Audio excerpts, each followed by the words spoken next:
Hi everyone, for an air pressure graph we need a line graph. I've got this tab open at the bottom left hand side of your template, air pressure. If you're making this from scratch you just need to make sure it's set out like this. So date in column A and air pressure with the unit in column B. I'm just going to show you a graph for one location. You might choose to put the data, both sets of data on the same graph. So here I'm going to put in some made up data. Again, you don't need to put the unit in when you're putting in the data. We've got it in the heading, so don't confuse it. It just wants a number, a numerical value, a number. Let's put it in.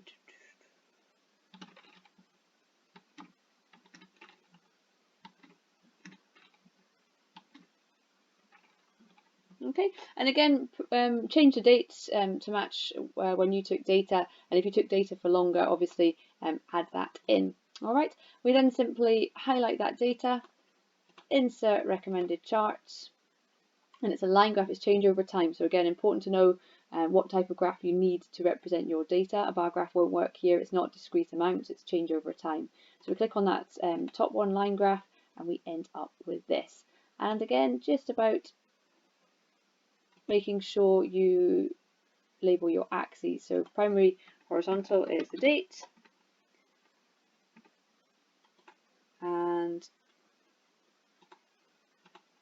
primary vertical is air pressure, and in brackets your units. Okay, you'll lose marks if you don't label your axes or you don't include the units where they're needed.